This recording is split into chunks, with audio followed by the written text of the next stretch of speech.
Momentum क्या होता है, जिसको लीनियर मोमेंटम कहते हैं, जो मोमेंटम हम लोग आज तक पढ़े हैं ना उसको लीनियर मोमेंटम कहते हैं। लीनियर मोमेंटम क्या होता है, किसी भी ऑब्जेक्ट का मास और उसकी वेलोसिटी का प्रोडक्ट, यानी मास और वेलोसिटी को इनटू कर दे तो मोमेंटम आ जाता है। ठीक है, अब एंगुलर मोमेंटम क्या होता है, बहुत ध्यान से सुनना। ठीक है, तो समझो जैसा बात, अगर यहाँ पे कोई भी पॉइंट है, एक एग्जांपल, इस पॉइंट को हम ओ नाम दे रहे हैं। ठीक है, और अगर कोई एक्सेस यहां से पास हो रहा है, एक्सेस ना भी रहे कोई बात नहीं है, और यहाँ पे कोई एक ऑब्जेक्ट है, सपोज करो ये कोई ऑब्जेक्ट है पी सपोज करो, जिसका मास m है। ठीक है, अगर ये कभी इसके आसपास या इस पॉइंट के अबाउट रोटेट कर रहा है, ये कर्व भी ले रहा है, मान लो ये ऐसे चल रहा था, ऐसे सीधा जा रहा था, यहां से एक कर्व ले लिया, या ऐसे जा रहा था एक कर्व ले लिया हल्का सा भी, और अब यहां से देख रहे हैं, यहां से हम देख रहे हैं तो हम हल्का सा इसके अबाउट रोटेट करता हुआ दिख रहा है ना, एक कर्व लिया हुआ दिख रहा है। तो समझना ये जो पॉइंट है ओ, यहां से अगर इस मास का, ये जो भी पार्टिकल है, इस मास का सपोज करो पोजीशन वेक्टर अगर हम लेते हैं, ये पोजीशन वेक्टर r अगर ले लेते हैं, तुम लोग को टॉर्क का सिचुएशन याद है, एग्जैक्टली टॉर्क जैसा है। अगर ये ऑब्जेक्ट किसी भी समय में सपोज करो कि इस डायरेक्शन में ऐसे चल रहा है, किसी भी समय किसी इंस्टेंट में हमको ये इस डायरेक्शन में जाता हुआ दिख रहा है, इसका वेलोसिटी इस डायरेक्शन में किसी भी समय में, तो किसी भी ऑब्जेक्ट का लीनियर मोमेंटम का डायरेक्शन उसके वेलोसिटी की ही तरफ होता है। यानी अगर कोई भी ऑब्जेक्ट इधर जा रहा होगा ना, तो इसका लीनियर मोमेंटम यानी p का भी डायरेक्शन इधर ही होगा। ठीक है, तो एंगुलर मोमेंटम जो होता है, बहुत ध्यान से देखना, इसका कोई वैसा डेफिनेशन इसी तरह से है कि angular momentum of any body about any point. ठीक है, तो हम लिख देते हैं कि angular momentum of any body about any point या एक्सेस जो लिखो, ठीक है, is defined as या is given as, ऐसे लिख देते हैं, is given as, ये मोमेंटम, एंगुलर मोमेंटम को L से डिनोट करते हैं, ये होता है R क्रॉस P। और ध्यान से देखना, कोई बहुत बड़ा अंतर नहीं है, तुम लोग को याद भी हो जाएगा। जैसे समझो टॉर्क क्या होता है, वो चीज जब जो ट्रांसलेशनल मोशन में जो काम फोर्स करता है वही काम रोटेशन मोशन में जो करे वो टॉर्क कहलाता है। यानी फोर्स को जो रिप्लेस करता है रोटेशनल मोशन में उसको हम लोग टॉर्क कहते हैं, है ना। इसी तरह से जब कोई भी ऑब्जेक्ट सिंपल ट्रांसलेशनल मोशन करता है तो वहां पे लीनियर मोमेंटम होता है। जब कोई भी ऑब्जेक्ट रोटेट कर रहा होता है तो वहां पे एंगुलर मोमेंटम होता है। तो समझना, फोर्स को रिप्लेस कर रहा है टॉर्क, तो टॉर्क को फोर्स के टर्म में कैसे लिखते हैं, R क्रॉस F। तो उसी तरह से मोमेंटम को रिप्लेस करता है एंगुलर मोमेंटम, तो एंगुलर मोमेंटम को लिख सकते हैं R क्रॉस P, है ना। फोर्स को रिप्लेस किया टॉर्क, तो टॉर्क को लिख सकते हैं R क्रॉस P। मोमेंटम को रिप्लेस करता है एंगुलर मोमेंटम, तो इसको R क्रॉस P लिख सकते हैं। फोर्स को रिप्लेस करता है टॉर्क, तो टॉर्क को लिख सकते हैं R क्रॉस F। आराम से याद रह जाएगा अगर हम ऐसे रिलेट करके दिमाग में रखे तो। बात समझ में आया। तो ये चीज होता है हम लोग का एंगुलर मोमेंटम, है ना।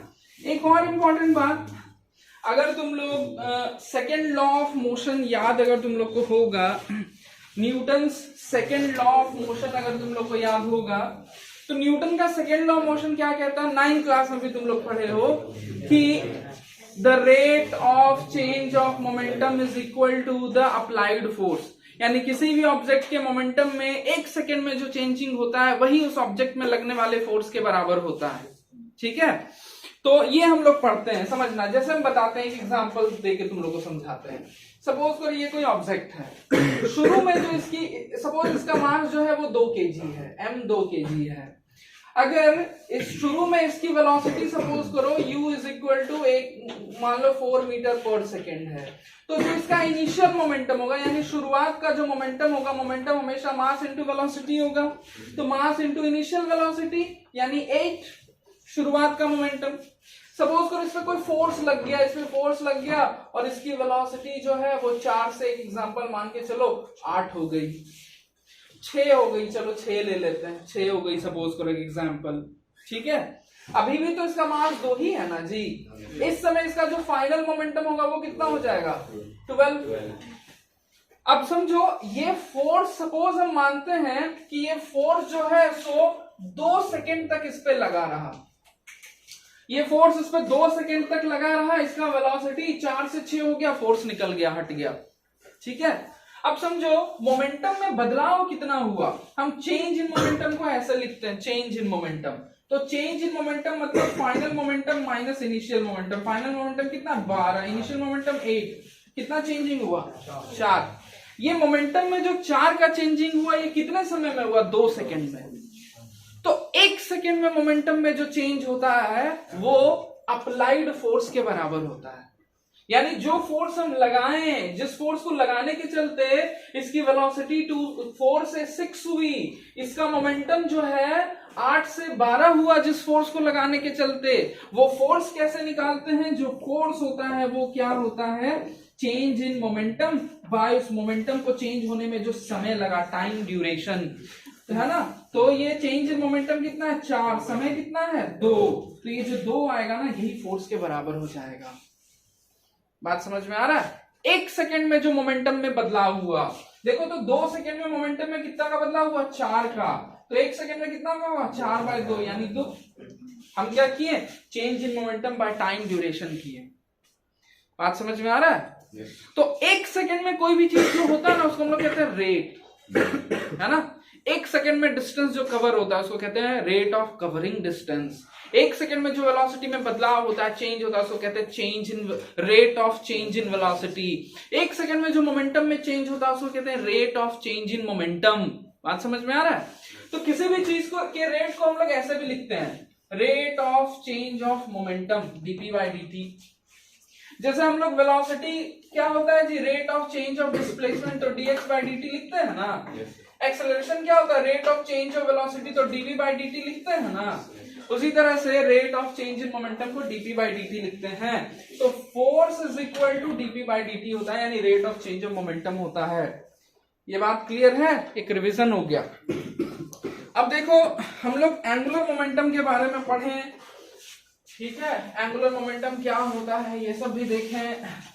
अब एक और एंगुलर मोमेंटम का जो छोटा सा फॉर्मूला हम लोग क्या देखे हैं, ध्यान देना कि हम लोग लिख सकते हैं फोर्स जो होता है वो rate of change of linear momentum होता है।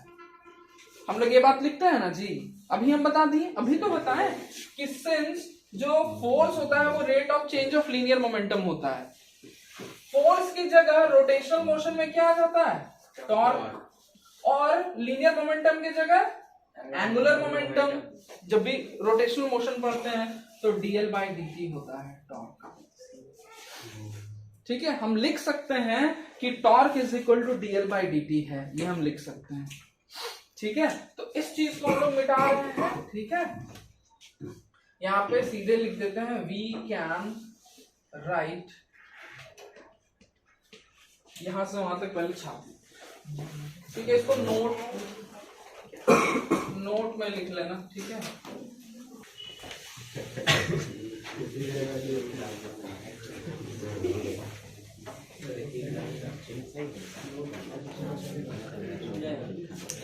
चलो नेक्स्ट जो टॉपिक है इसी से रिलेटेड है ना।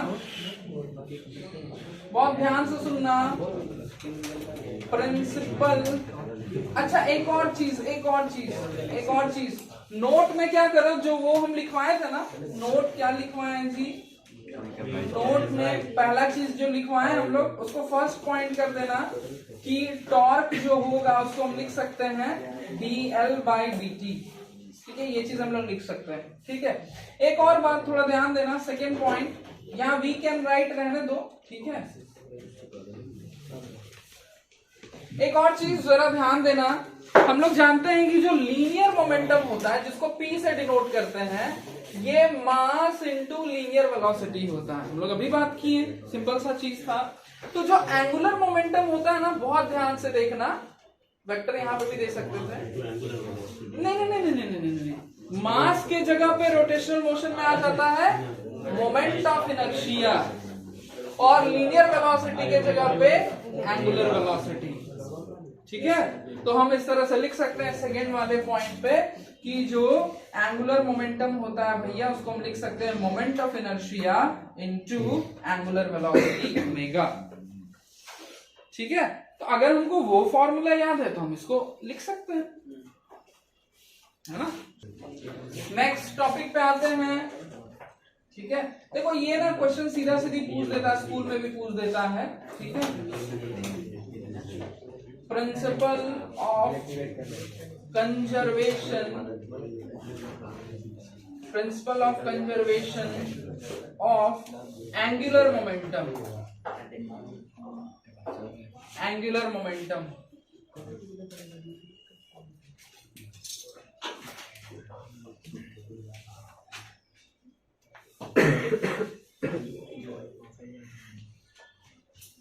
पहले हम लोग स्टेटमेंट लिख लेते हैं, फिर हम समझा देंगे, है ना, जितना हम बोल रहे हैं।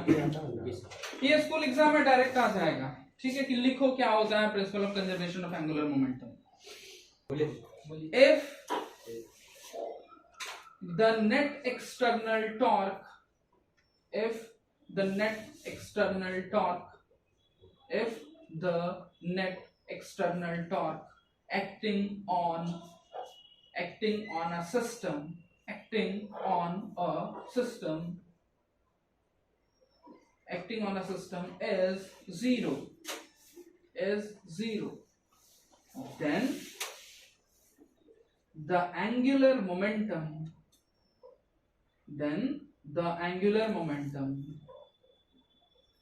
of the system, then the angular momentum of the system will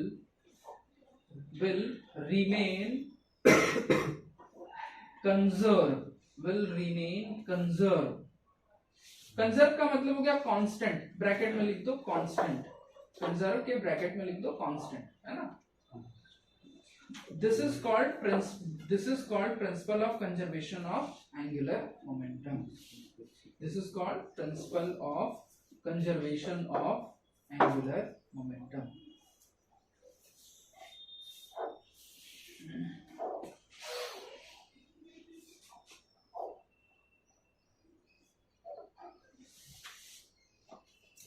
ठीक है, बहुत ध्यान से देखना, इसका एक छोटा सा प्रूफ किया जा सकता है, बहुत छोटा सा प्रूफ किया जा सकता है। देखो समझना, हम लोग ये बात जानते हैं, अभी देखें कि सिंस जो टॉर्क है उसको हम लोग लिख सकते हैं dl/dt। यहां पे क्या बोला गया, बहुत ध्यान से सुनना, अगर टॉर्क जीरो हो, है ना, अगर टॉर्क जीरो हो, if tau is equal to zero, then हम लोग ये चीज लिख सकते हैं जी कि dl/dt जीरो हो जाएगा, dl/dt is equal to zero हो जाएगा। अच्छा देखो, तो किसी भी चीज का डिफरेंशिएशन कब जीरो होता है, जब वो कांस्टेंट हो, क्योंकि कांस्टेंट का ही डिफरेंशिएशन तो जीरो होता है। तो हम लिख सकते हैं कि hence L is equal to constant. यही तो हम लोग बात किए, अगर किसी भी ऑब्जेक्ट पे लगने वाला नेट टॉर्क जीरो है तो उसका एंगुलर मोमेंटम कंजर्व्ड रहता है, यानी कांस्टेंट रहता है। देखो ये एक ऐसा चीज है ना जिसका बहुत ज्यादा इस नेचर में, इस दुनिया में बहुत ज्यादा एप्लीकेशन है। इसको लिख लो, फिर हम समझाएंगे, दिखाएंगे एप्लीकेशन क्या है।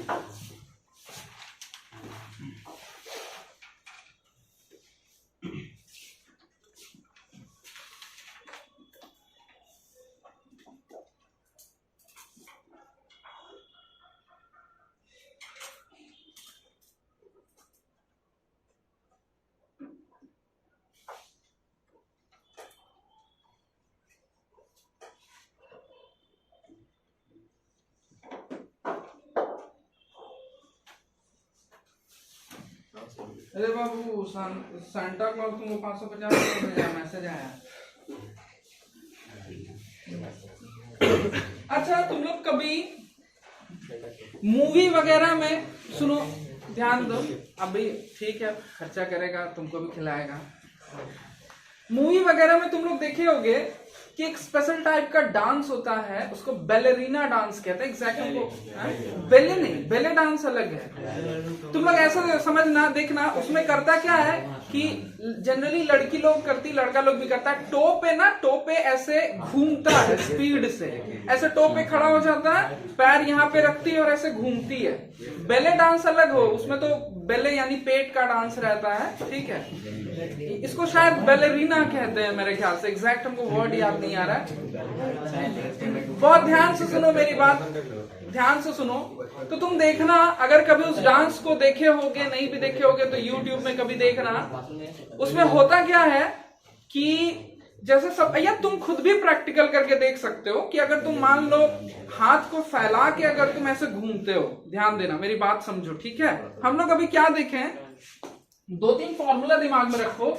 एक तो हम लोग फॉर्मूला देखें कि एंगुलर मोमेंटम जो होता है वो होता है moment of inertia into angular velocity.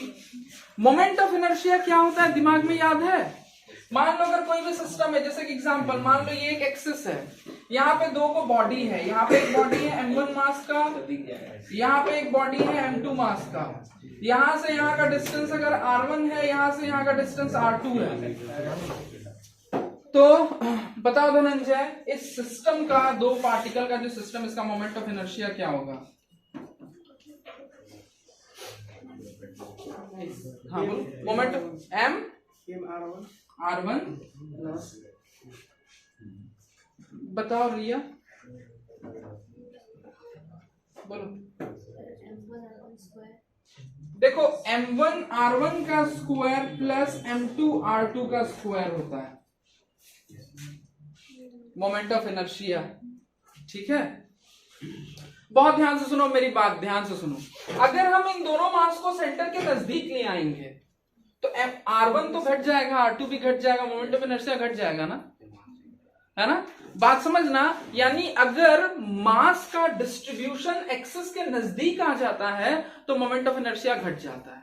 ये बात क्लियर है, दिमाग में घुस गया, ठीक है। अब समझो मेरी बात, तुम लोग कुछ एग्जांपल्स हम देते हैं। जैसे पहला ये जो बैलेरिना डांस है, या नहीं तो तुम भी कभी घूमने वाला कोई चेयर होता है ना, रोटेट करने वाला चेयर, उस पर तुम बैठो, ठीक है, और अपना हाथ फैला के उस पर घूमो, ठीक है। तुम देखना घूमने के दौरान अगर तुम अपना हाथ समेट लेते हो तो तुम ज्यादा स्पीड से घूमने लगते हो, तुम्हारी एंगुलर वेलोसिटी बढ़ जाती है, तुम ये फील करोगे। इसके पीछे का रीजन क्या है, बहुत ध्यान से सुनना, हम बताते हैं।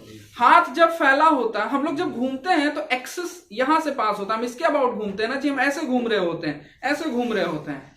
जब हम हाथ ऐसे फैला के रखते हैं तो मास का डिस्ट्रीब्यूशन एक्सिस से दूर तक रहता है। हाथ समेट देते हैं तो मास का डिस्ट्रीब्यूशन एक्सिस के नजदीक आ जाता है। मास एक्सिस के नजदीक आ गया तो मोमेंट ऑफ इनर्शिया घट जाता है। ये बात समझ में आ रहा है? मोमेंट ऑफ इनर्शिया घट जाएगा मास के नजदीक आने पे। अब बहुत ध्यान से सुनो, अगर मोमेंट ऑफ इनर्शिया घटा, एक एग्जांपल देखना, हम लोग क्या देख रहे हैं कि अगर एक्सटर्नल टॉर्क न लगे, एक्सटर्नल टॉर्क कहने का मतलब मान लो अगर हम घूम रहे हैं, हमको बाहर से कोई पकड़ के नहीं घुमा रहा है, ठीक है, उस सिचुएशन में क्या होगा, मान लो एक बार हम स्टार्ट कर दिए घूमना, अब हमको बाहर से कोई पकड़ के ऐसे घुमा नहीं रहा, एक्सटर्नल टॉर्क 0 है, तो एंगुलर मोमेंटम कांस्टेंट होता है। यही कहलाता है principle of conservation of angular momentum. ये कांस्टेंट होता है, समझना, बहुत ध्यान से सुनो मेरी बात। अगर ये कांस्टेंट है और अगर हम इसको घटा दे रहे हैं तो इसको कांस्टेंट रखने के लिए इसको बढ़ना पड़ेगा। जब सपोज करो ये 100 है, एक एग्जांपल, हम एक एग्जांपल दे रहे हैं, समझना बात को, ये 5 है और ये 20 है, एक एग्जांपल, आई मान लो 5 है, ओमेगा मान लो 20 है। अगर हम आई को घटा देते हैं और आई को 2 कर देते हैं, है ना, तो इन दोनों का प्रोडक्ट 100 रखने के लिए इसको तो 50 होना पड़ जाएगा ना बाबू। इसको कांस्टेंट रखने के लिए 100 ही रखने के लिए। तो हम क्या करते हैं, जब हम हाथ फैला के घूम रहे होते हैं तो मोमेंट ऑफ इनर्शिया जो रहता है सो है, लेकिन जैसे हम हाथ नजदीक ले आए मोमेंट ऑफ इनर्शिया घट जाती है, ये घट जाती है। इसको कांस्टेंट रखने के लिए एंगुलर वेलोसिटी बढ़ जाती है, हम और स्पीड से घूमने लगते हैं, है ना। तो यही बैलेरिना डांस में भी यही फिजिक्स का यूज वो लोग करती है, शुरू में ऐसे करके घूमती, फिर हाथ ऐसे समेट लेती है तो और स्पीड से घूमने लग जाती है। ये जो ये है मतलब principle of conservation of angular momentum, इसका यूज डाइवर लोग भी करता है। जो डाइव करता है पानी में, तुम कभी देखना, जो लोग डाइव करता है बहुत ऊपर के हाइट से डाइव करता है, वो लोग क्या करता है, गिरते समय अपने पैर को ऐसे घुटना में ऐसे करके पकड़ लेता है, समेट लेता है अपने आप को, है ना। जैसे देखना कोई डाइवर ऐसे अगर जो घूम के डाइव करता है वो लोग को देखना, तो जब वो घूमता है ना तो ऐसे जैसे हम ही डाइव कर रहे हैं और हम ऐसे घूम रहे हैं सपोज करो, है ना, इसको देहात में बोलता घुलटनिया मारना, ठीक है। तो ऐसे मान लो अगर हम घूम रहे हैं तो एक्सेस, ध्यान से सुनो, एक्सेस किससे पास होता है, यहां से पास होता है, क्योंकि हम इसके अबाउट ऐसे ऐसे घूमते हैं। दिमाग में तुम्हारे चल रहा है सिचुएशन की क्या होता है कैसे होता है ना। ये आदमी है, ये आदमी ऐसे ऐसे घूमता है तो एक्सेस उसके ऑलमोस्ट मान के चलो पेट से पास होता है, ऐसे पास होता है यहां से, और हम ऐसे ऐसे घूमते हैं। अब बहुत ध्यान से सुनो मेरी बात, हम जो डाइवर होता है वो अगर सीधा डाइव करे और घूमे, अगर वो अपना हाथ पर ऐसे समेट लेता है, तुम देखना कई लोग ऐसे समेट लेता है तो वो और स्पीड से घूमने लग जाता है। ऐसा क्यों होता है, जब हम मान लो ऐसे खाली सीधे खड़े होके ऐसे घूम रहे हैं, ऐसे घूम रहे हैं, ठीक है, तो एक्सेस से मास चारों तरफ बहुत दूर दूर तक डिस्ट्रीब्यूटेड रहता है। एक्सेस ऐसे है, मास देखो बहुत नीचे तक, इधर ऊपर तक है। हम अपना पैर हाथ ऐसे समेट लेते हैं तो मास एक्सिस के करीब आ जाता है। मास एक्सिस के करीब आ जाता है तो मोमेंट ऑफ इनर्शिया घट जाता है। मोमेंट ऑफ इनर्शिया घट जाता है तो एंगुलर वेलोसिटी बढ़ जाएगी और उस समय हम ज्यादा स्पीड से रोटेट करने लग जाते हैं। बात समझ पा रहा है? तो यहाँ पे 2-3 जगह पे हम देखते हैं कि principle of conservation of angular momentum का कैसे नेचुरली यूज होता है, हम लोग को पता भी नहीं है कि क्या यूज हो रहा है। ठीक है, अगर हमको तेजी से घूमना है तो हम अपने मास को एक्सिस के करीब ले आते हैं, मोमेंट ऑफ इनर्शिया को कम कर देते हैं, एंगुलर मोमेंटम बढ़ जाता है। बात समझ में आ रहा है ये सब चीज? तो स्कूल में डायरेक्टली ये क्वेश्चन पूछा जाता है, हम थ्योरेटिकल आंसर इसका तुम लोग को प्रिंट आउट में दे देंगे। ऐसा क्वेश्चन रहता है कि क्यों बैलेरिना डांस करने वाली लोग जो है सो अपने हाथ को समेट लेती है ना। या सपोज तुम एक चेयर पे घूम रहे हो, अगर तुम हाथ को समेट लेते हो तो तुम ज्यादा एंगुलर वेलोसिटी से रोटेट करने लगते हो। व्हाई? एक्सप्लेन। क्या एक्सप्लेन करेंगे कि जब ऐसा हम लोग करते हैं तो होता क्या है, हम लोग अब मास को एक्सिस के ज्यादा नजदीक ले आते हैं। मास को एक्सिस के नजदीक ले आते हैं तो मोमेंट ऑफ इनर्शिया कम हो जाता है। मोमेंट ऑफ इनर्शिया कम हो जाता है, एंगुलर मोमेंटम को कांस्टेंट रखने के लिए एंगुलर वेलोसिटी बढ़ जाती है। क्लियर? रिटर्न तुम लोग को प्रिंट आउट में आंसर हम भेज देंगे, ठीक है, दे देंगे, है ना। स्कूल एग्जाम में ही आएगा, नहीं तो वैसे नहीं आता है। ठीक, तो ये खत्म हुआ। एक छोटा सा टॉपिक और है, उसको हम लोग कवर करते हैं, 10 मिनट में खत्म हो जाएगा। ठीक, समझ में आ गया? एंगुलर मोमेंटम का 2-3 फॉर्मूला जो हम लोग देख रहे हैं जरूर याद रखना। एंगुलर मोमेंटम का पहला फॉर्मूला ये आई ओमेगा, दूसरा फॉर्मूला एंगुलर मोमेंटम का आर क्रॉस पी। ये दोनों फॉर्मूला जरूर याद रखना, ठीक है। टॉर्क का फॉर्मूला तो याद होगा ही, आर क्रॉस एफ, है ना। ठीक है, नोट में यहीं तक है। ये तो बस हम समझाएं कि कंजर्वेशन ऑफ एंगुलर मोमेंटम का कैसे यूज होता है।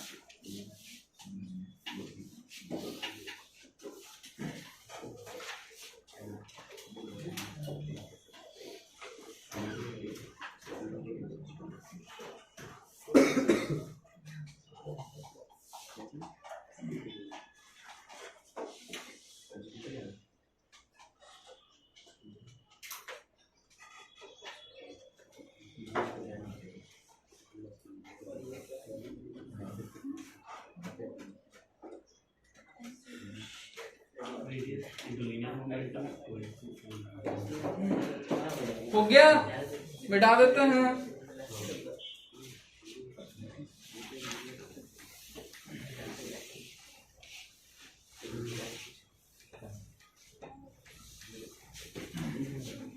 चलो, छोटा छोटा सा चीज है, खत्म करते हैं। एक नेक्स्ट जो छोटा सा टॉपिक है, कपल। देखो, कपल का मतलब होता है पेयर, है ना। समझना बात को, अगर किसी भी ऑब्जेक्ट पे 2 इक्वल और ऑपोजिट फोर्स लगने लगे, जैसे कि एग्जांपल मान लो यहाँ पे कोई एक रॉड है, ऐसे सपोज करो, ऐसे कोई रॉड है, ठीक है, इस पे 2 इक्वल एंड ऑपोजिट फोर्स लगे। जैसे हम इधर से भी मान लो 5 न्यूटन का फोर्स लगाते, इधर भी 5 न्यूटन का फोर्स लगाते, ऐसे। तो ये जो दोनों फोर्स होगा, एक फोर्स जो इधर लग रहा है, जैसे सपोज इस पे इधर लग रहा है, इस पे इधर लग रहा है, दो इक्वल एंड ऑपोजिट फोर्स अगर किसी भी ऑब्जेक्ट पे लगे तो इस फोर्सेस को हम लोग कपल कहते हैं। ठीक है, तो हम पहले डेफिनेशन लिख लेते हैं कपल का। लिखना, a pair of forces, a pair of forces, a pair of forces, a pair of forces of equal magnitude, a pair of forces of equal magnitude, but acting in opposite directions, but acting in opposite directions, opposite directions with different lines of action, different lines of action is known as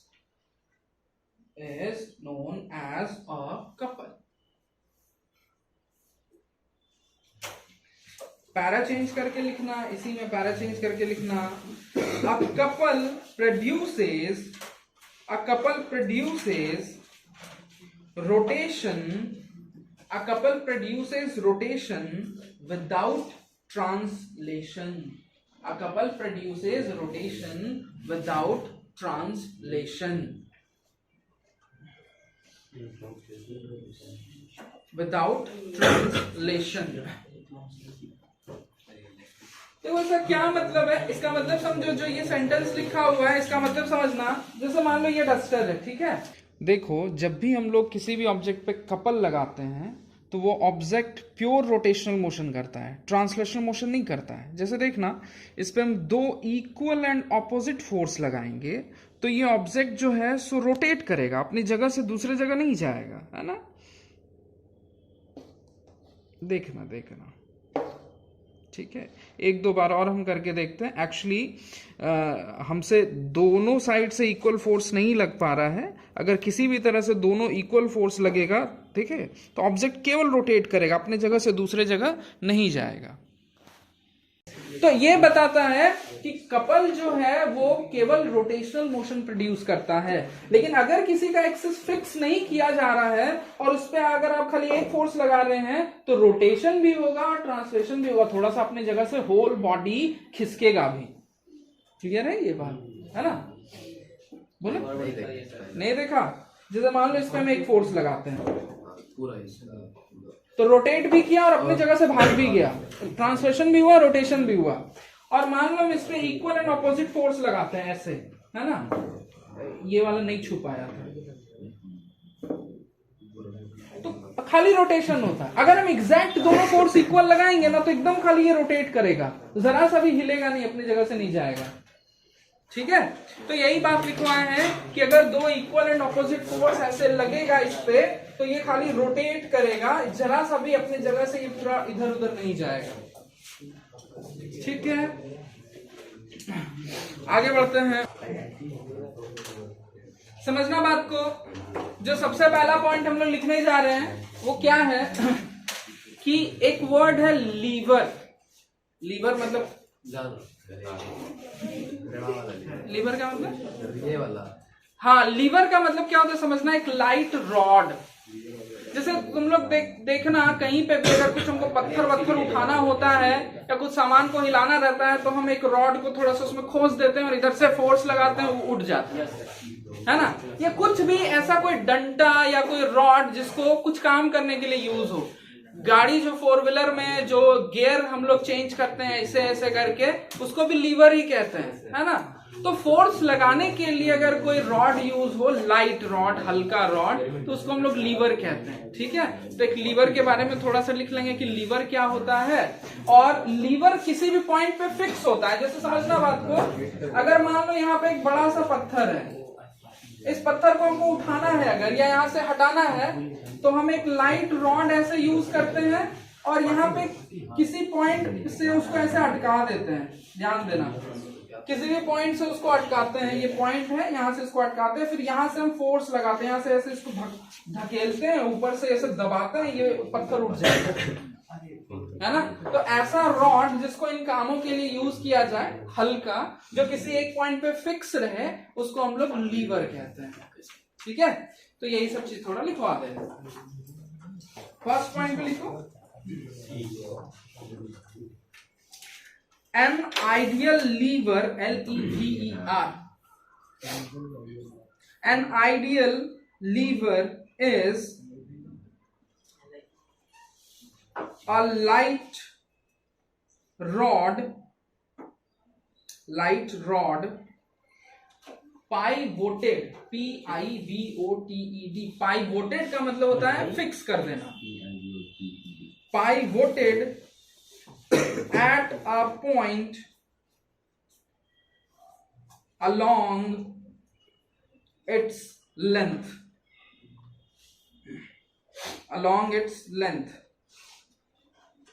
ठीक है। Second point में लिखना, the point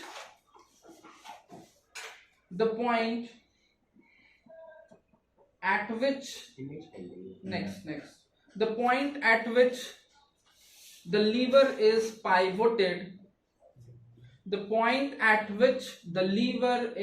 pivoted, is called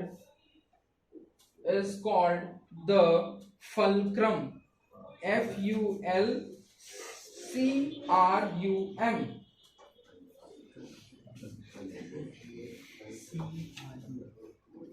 ठीक है।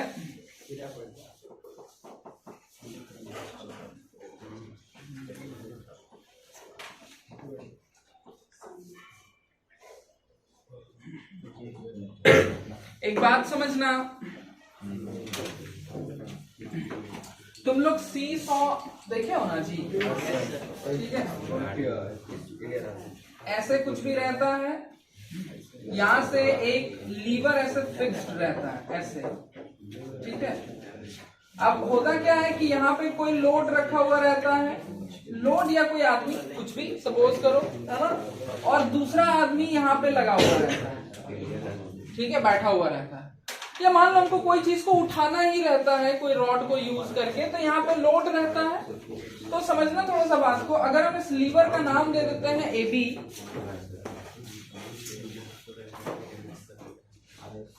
अगर हम इस liver का नाम दे देते हैं AB, तो जिस पॉइंट पे ये फिक्स्ड होता है, सपोज करो ये पॉइंट अगर O है, तो O को हम लोग कहते हैं फल्क्रम, ठीक है। अब समझना, ये A से लेके O तक का जो लेंथ होता है, ये लोड से लेके फल्क्रम के बीच का जो लेंथ होता है, इसको हम लोग कहते हैं लोड आर्म, है ना, लोड आर्म कहते हैं, ठीक है। तो जो AO होता है, इसको हम लोग क्या कहते हैं, लोड आर्म। और O से लेके B तक जो होता है, इसको हम लोग कहते हैं एफर्ट आर्म, क्योंकि वहीं पे हम लोग एफर्ट लगाते हैं इस लोड को उठाने के लिए, ठीक है। ये फिगर बना लेना, ये दोनों लिख लेना, फिर एक छोटा सा पॉइंट और करके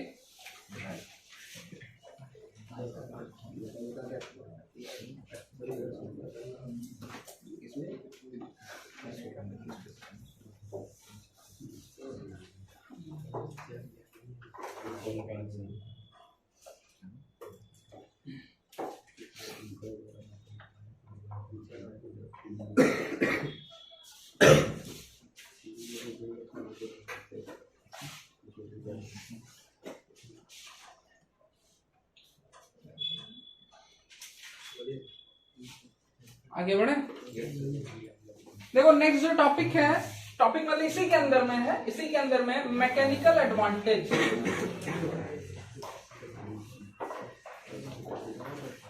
मैकेनिकल एडवांटेज।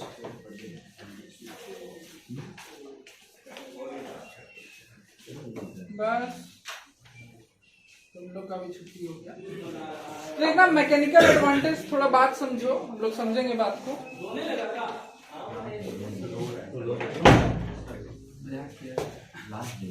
बहुत ध्यान से सुनो, जो हम बात कर रहे हैं ध्यान से बात सुनना बाबू लोग। यहाँ पे इसका वेट जो है नीचे की तरफ लगता है, वेट भी एक फोर्स होता है, इस फोर्स को हम F1 नाम दे रहे हैं, और यहां से यहां तक का जो डिस्टेंस है इसको R1 नाम दे रहे हैं, ठीक है। और इस पे जो इसका वेट इधर लग रहा है इसको हम F2 नाम दे रहे हैं, और यहां से यहां तक का जो डिस्टेंस उसको R2 नाम दे रहे हैं, ठीक है। मुड़ मुड़ के ना देख, मुड़ मुड़ के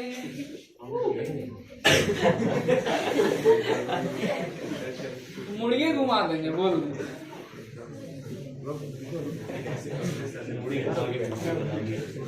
थोड़ा समझ लो बाबू बात। तो देखो ध्यान से सुनो, ये जब बैलेंस्ड हो मतलब किसी भी डायरेक्शन में नहीं झुके, ना तो इधर झुके ना इधर झुके, बैलेंस्ड हो किसी भी सिचुएशन में, समझना बात को। तो इस पे देखो ध्यान देना, ध्यान से सुनो, ये जिस पॉइंट पे फिक्स्ड है ना, इस पॉइंट पे ये जो चीज है जिसके ऊपर ये रखा हुआ, इस पे ये रॉड नीचे की तरफ एक फोर्स लगाता है। तो इसके चलते ये जो चीज है, ये इस पॉइंट पे ऊपर की तरफ एक रिएक्शन फोर्स लगाएगा, ठीक है। सिंस अगर ये लीवर इक्विलिब्रियम में है, ध्यान से सुनना है ना, क्या हम बोल रहे हैं कि if lever is in equilibrium, मुंह मत चलाओ, if lever is in equilibrium, तो क्या होगा, इस पे लगने वाला नेट फोर्स भी जीरो होगा, इस पे लगने वाला नेट टॉर्क भी जीरो होगा। हम लोग लिखे थे इक्विलिब्रियम का कंडीशन, है ना। तो अगर ये इक्विलिब्रियम में है तो नेट फोर्स जो इस पे होगा वो जीरो होगा। बहुत ध्यान से देखो, इस पे जो टोटल फोर्स है, बहुत ध्यान से हम लोग देखेंगे, दो फोर्स नीचे की तरफ लग रहा है F1 F2, और ऊपर की तरफ एक फोर्स लग रहा है रिएक्शन फोर्स। तो हम यहाँ पे या तो ये लिखो या हम ऐसे लिख सकते हैं, ध्यान देना कि सिंस नेट फोर्स जीरो होना चाहिए, इसीलिए जितना फोर्स ऊपर लग रहा है उतना फोर्स नीचे भी लगना चाहिए, यानी रिएक्शन फोर्स जो है वो F1 प्लस F2 के बराबर होना चाहिए, तभी तो नेट फोर्स जीरो हो जाएगा, सब एक दूसरे को कैंसिल आउट कर देगा। नेट टॉर्क भी जीरो होना चाहिए, है ना। हम लोग क्या देख रहे हैं कि नेट टॉर्क भी जीरो होना चाहिए। बहुत ध्यान से देखो, नेट टॉर्क जीरो कैसे होता है, हम इसके अबाउट टॉर्क देख रहे हैं, इस पॉइंट के अबाउट हम यहाँ पे ऐसे एक्सिस देख ले रहे हैं, ठीक है, ऐसे हम एक्सिस ले रहे हैं। बहुत ध्यान से देखो, रिएक्शन फोर्स तो एक्सिस से पास हो रहा है, यानी इसका टॉर्क तो जीरो हो गया। हमको अब इसका टॉर्क निकालना है, इसका टॉर्क निकालना है, ठीक। दोनों में से कौन सा फोर्स लीवर को एंटी क्लॉकवाइज घुमाएगा? F2 देखो नीचे लग रहा है, नीचे लग रहा है, तो F2 के चलते ये ऐसे घूमेगा, क्लॉकवाइज घूमेगा। F1 के चलते ये एंटी क्लॉकवाइज घूमेगा, तो F1 का टॉर्क को पॉजिटिव लेंगे, F2 का टॉर्क को नेगेटिव लेंगे, तो नेट टॉर्क जीरो है। हम F1 का अगर टॉर्क निकालें तो F1 का टॉर्क क्या होगा, बहुत ध्यान से सुनो, F1 का टॉर्क होगा F1 फोर्स, और F1 का जो लाइन ऑफ एक्शन है, ये लाइन, इस लाइन से वो पॉइंट जिसके अबाउट ये घूम रहा है, इस पॉइंट का डिस्टेंस R1 नाम दे दिए, AO भी बोल सकते हो, तो F1 R1, ठीक है, पॉजिटिव रहने दिए। अब ये क्लॉकवाइज घुमाएगा, इसका जो टॉर्क होगा वो F2 R2 नेगेटिव लिख देते हैं, जीरो, यानी कि F1 R1 is equal to F2 R2 हो जाएगा। अगर हम यहां पे ये निकालें, F1 बाय F2 निकालें, तो R2 बाय R1 होगा, R1 होगा, ठीक है। यहां तक लिखो,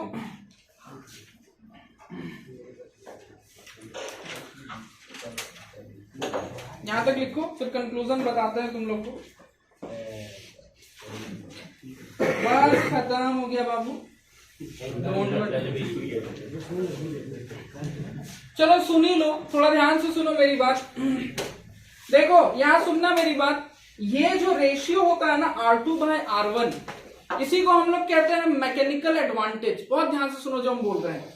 अगर R2 छोटा हुआ, समझना बात को, अगर R2 छोटा हुआ तो F1 ऐसा समझो, अगर R2 बड़ा हुआ, ठीक है, या दोनों साइड से देख सकते हो। जैसे R1 को पहले हम देख लेते हैं, समझना बात को।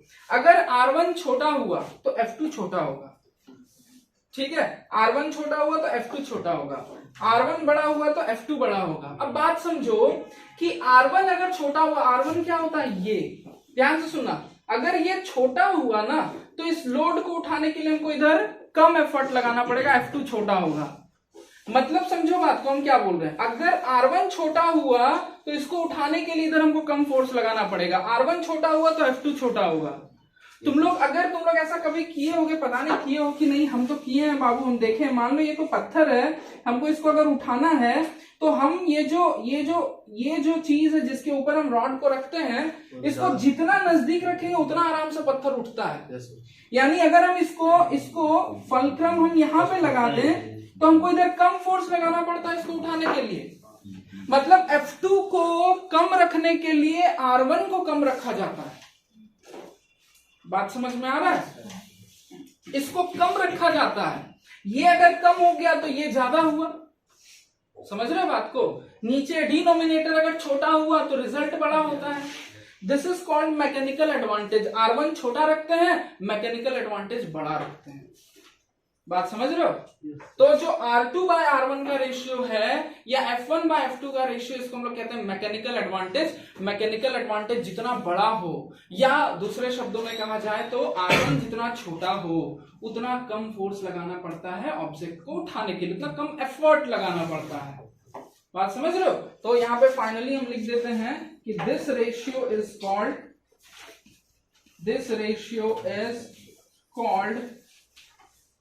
the mechanical advantage of the lever,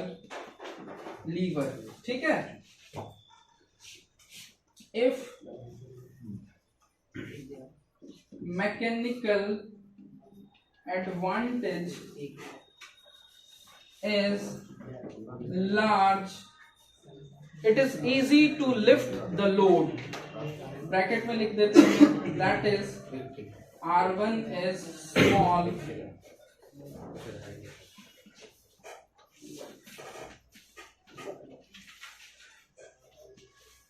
easier to lift the load। बस खत्म।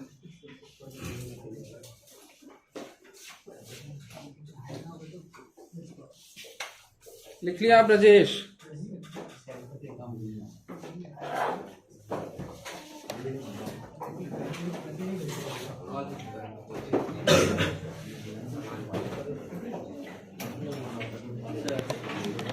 हाँ बाबू, सुन रहे बाबू।